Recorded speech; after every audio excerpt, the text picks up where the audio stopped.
உங்களுக்கு 5000 ரூபாய் வந்தது. பொட்டாஷ் காலையில வந்து விழுந்தது விழுந்தது விழுந்ததுன்னு. யாரோட பணம்? உங்க பணம். உங்க பணம் உங்களுக்கு வந்து விழுந்தது. யார்கிட்ட எடுத்தாங்க? சரி 5000 வந்துச்சு, அனௌன்ஸ் பண்றீங்க. மத்திய அரசு முடக்க பார்த்தது. நாங்க அதை திமிரி வீறி எழுந்து உங்களுக்கு போட்டோம் அப்படின்னு சொல்றாரு. கொஞ்ச நாளைக்கு முன்னாலதான் எங்க கிட்ட கஜானால காசு இல்ல அப்படின்னு சொன்ன ஸ்டாலின் அவர்களே 6500 கோடி ரூபாய் போட்டீங்க. எங்க அக்காக்கெல்லாம் கிடைச்சது எனக்கு சந்தோஷம் தானே, யாருமே வேண்டான்னு சொல்ல மாட்டேன். நாங்க அதை விட உங்களுக்கு அதிகமா கொடுக்க போறோம், அதனால எந்த பிரச்சனையும் இல்லை. அண்ணா எடப்பாடியார் ஏற்கனவே 2000 அறிவிச்சிட்டாரு. அது மட்டும் இல்ல, இன்னைக்கு முத்ரா லோன் வங்கி அப்படின்னு முத்ரா வங்கி திட்டம் ஒன்று மரியாதைக்குரிய பாரத பிரதமர் கொண்டு வந்திருக்கிறார். இந்த வங்கி திட்டத்துல பாரத தேசம் முழுவதும் 36 லட்சம் கோடி ரூபாய் கொடுக்கப்பட்டிருக்கிறது. தமிழ்நாட்டில் மட்டும் 3 லட்சம் கோடி ரூபாய் கொடுக்கப்பட்டிருக்கிறது. ஆக எங்கள் தாய்மார்களுக்கு நாங்க 1000 2000 மட்டும் கொடுக்கல, அவர்களை லட்சாதிபதி ஆக்கி அவர்கள் இந்தாங்க கையில 1000 ரூபாய் வச்சுக்க சொல்லும் அளவிற்கு லட்சாதிபதி ஆகிய பெண்களை ஆக்கி கொண்டிருக்கும் பிரதமரா இதை முடக்குவார். அது மட்டும் இல்ல, 3 லட்சம் கோடி இந்தியா முழுசும் 36 லட்சம் கோடி கொடுத்திருக்காங்க லோனா. தமிழ்நாட்டுக்கு மட்டும் 3 லட்சம் கோடி ரூபாய் கொடுத்திருக்காங்க. இதுல 68% என் தாய்மார்களுக்கு கொடுத்திருக்கிறார்கள்.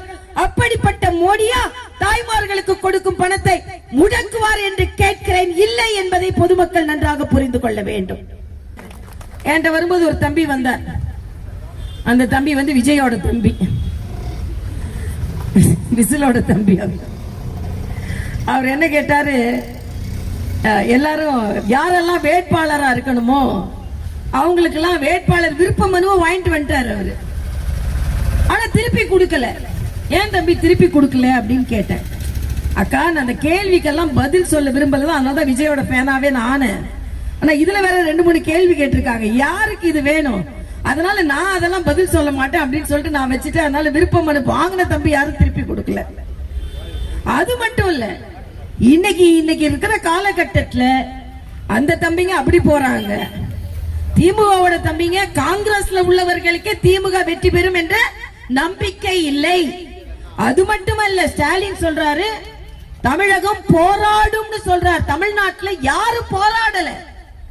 தூய்மை பணியாளர்கள் போராடி கொண்டிருக்கிறார்கள், நர்ஸ்கள் போராடி கொண்டிருக்கிறார்கள், டாக்டர்கள் போராடி கொண்டிருக்கிறார்கள், துப்புரவு தொழில் ஆசிரியர்கள் போராடி கொண்டிருக்கிறார்கள்.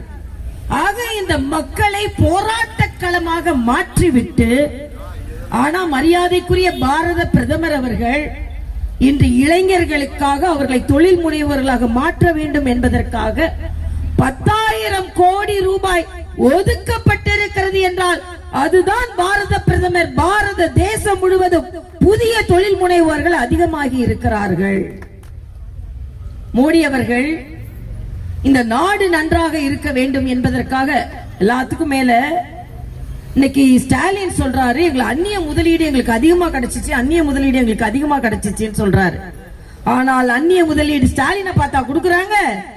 மரியாதைக்குரிய பாரத பிரதமர் ஊரெல்லாம் சுத்தி நல்ல பேர் வாங்கிட்டு வந்ததுனால இந்தியாவுக்குள்ள தமிழ்நாடு இருக்கிறது என்பதற்காக உங்களுக்கு முதலீடு கிடைக்கிறதே தவிர ஸ்டாலினுக்காக முதலீடு கிடைக்கல என்பதை இங்கே நான் பதிவு செய்கிறேன்.